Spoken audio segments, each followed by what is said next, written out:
በርካታ የጤና ባለሙያዎች ለእስር መዳረጋቸው ተገለጸ። አሜሪካና ሳዑዲ አረቢያ በታሪክ ከፍተኛ የተባለለትን የትብብር ስምምነት ተፈራረሙ። የሩሲያና የዩክሬን ድርድር በቱርክ ተጀምሯል። ፕሬዝዳንት ፑቲን ወደ ቱርክ ሳይጓዙ ቀሩ። ሰላም ጤና ይስጥልኝ። የኢትዮ ሞኒተር ተከታታዮች ዋና ዋናዎቹን በማስቀደም የዕለቱ ዜናዎች ጀምረናል። ላይክ፣ ሼር እና ሳብስክራይብ እያደረጋችሁን አብራችሁን ቆዩም። ኢትዮጵያውያን ከጅቡቲ እየለቀቁ እንደሆነ ተሰማም። ጅቡቲ ሕጋዊ ፍቃድ የሌላቸው ኢትዮጵያውያን ከሀገሯ እንደምታስወጣ መግለጿን ተከትሎም በሺዎች የሚቆጠሩ ኢትዮጵያውያን ድንበር አቋርጦ እየተመለሱ መሆናቸው ተገልጿል። በየቀኑ በመቶዎች የሚቆጠሩ በጋላፊ ደዋሌ በኩል ወደ ሀገራቸው እየተመለሱ መሆኑን መረጃው ጠቁሟል። በሀገሪቱ የኢሚግሬሽን ፖሊሲ አፈጻጸም ድንገተኛ ለውጥ ተከትሎም ሕጋዊ ሰነድ የሌላቸው ኢትዮጵያውያንን ስደተኞች ከጅቡቲ በገፍ እየወጡ ነው ተብሏል። በጅቡቲ የሚገኘው የኢትዮጵያ ኤምባሲ ባለፈው ወር ሕጋዊ ፍቃድ የሌላቸውን ስደተኞች ከሀገር እንዲወጡ ወይም በግዳጅ ወደ ሀገራቸው እንደሚመለሱ ማሳሰቢያ መስጠቱን ተከትሎም በየቀኑ ከፍተኛ ቁጥር ያላቸው ኢትዮጵያውያን ፍልሰተኞች ድንበሩን አቋርጦ እየተመለሱ መሆኑን ምንጮች ገልጿል። የኤምባሲው ማሳሰቢያ የጅቡቲ መንግስት በሰጠው ውሳኔ ምክንያት ያልተመዘገቡ ኢትዮጵያውያን ስደተኞች ከሀገሪቱ ለቀው እንዲወጡ የአንድ ወር ምህረት ጊዜ ፈቅዶላቸው ነበር። የእፎይታው ጊዜው ግንቦት 3 2025 አብቅቷል።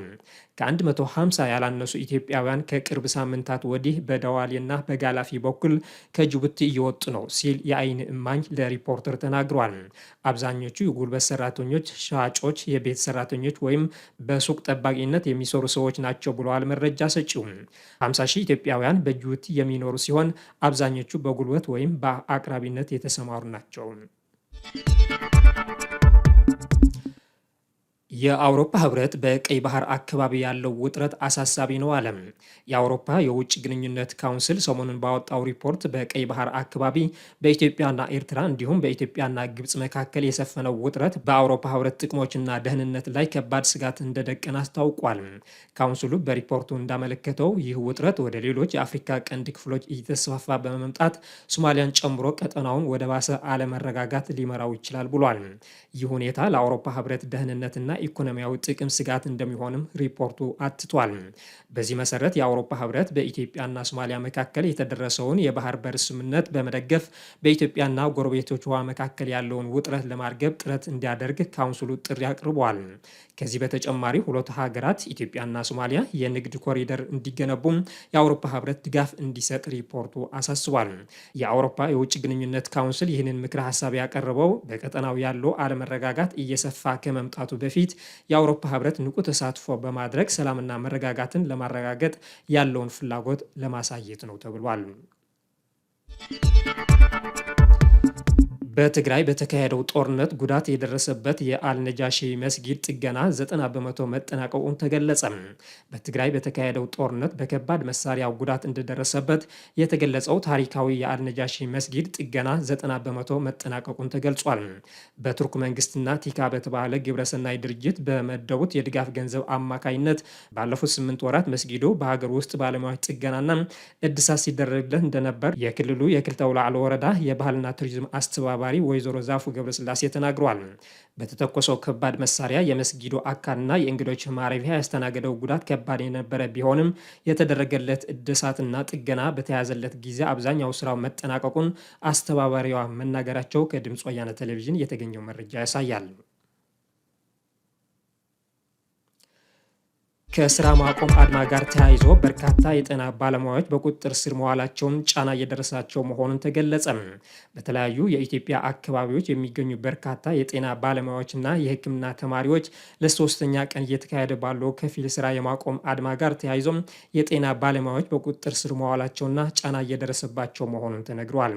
ስሙ እንዲገለጽ ያልፈለገ በቅዱስ ጳውሎስ ሆስፒታል ሚሊኒየም ሜዲካል ኮሌጅ የጤና ባለሙያ ለአዲስ ስታንዳርድ እንደገለጸው ሁለት ተለማማጆችን ፖሊስና አንድ የ5ኛ ዓመት ተማሪ በቁጥጥር ስር ውሏል።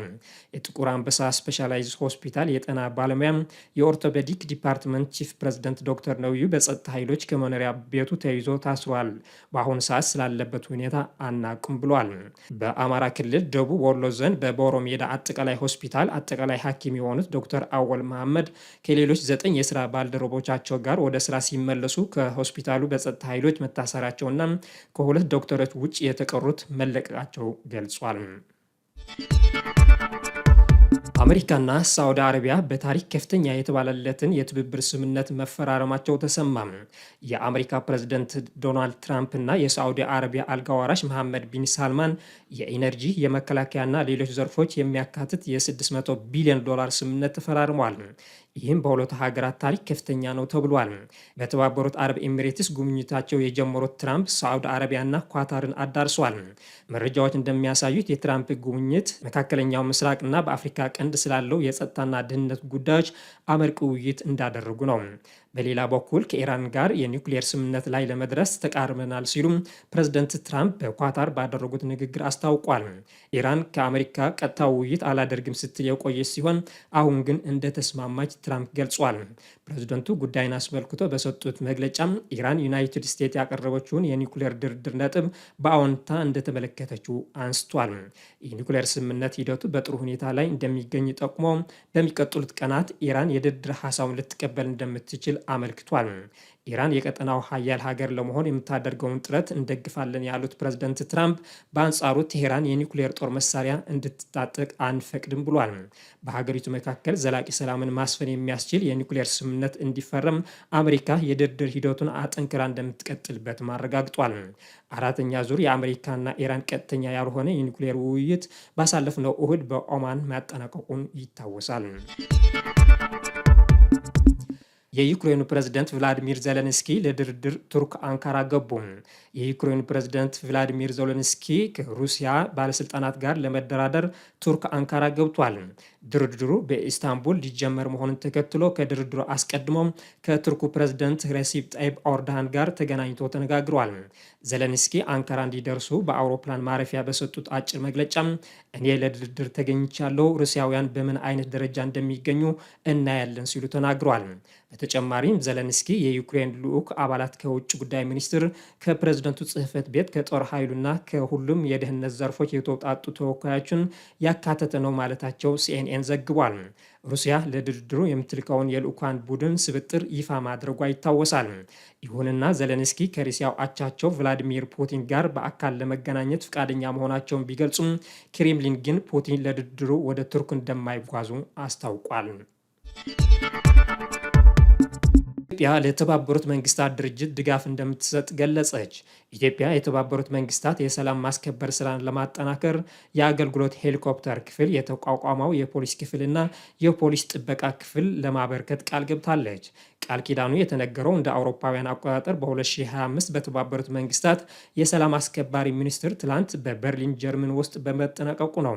የተባበሩት መንግስታት ድርጅት 80ኛ ዓመት የምስረታ በዓልን በማስመልከት የሰላም ማስከበር ላይ የመሪዎች ጉባኤ 10 ዓመታትን ያስቆጠረው ከፍተኛ ደረጃ ስብሰባ ከ130 በላይ አባል ሀገራት ተወካዮችን ተሰብስበዋል። ከነዚህ ውስጥ 74ቱ ወታደራዊና የፖሊስ ክፍሎች ልዩ ችሎታዎች እና አጋርነት በዓለም አቀፍ ደረጃ የሰላም ማስከበር ተልዕኮዎችን ለማጠናከር ቃል ገብቷል። የተከበራችሁ የኢትዮ ሞኒተር ተከታታዮች ለዛሬ የያዝናቸው መረጃዎች እነዚህ ይመስሉ ነበር። ላይክ፣ ሳብስክራይብ እና ሼር እያደረጋችሁ አዳዲስ መረጃዎች እንድትከታተሉ እንጋብዛለን። ሰላም።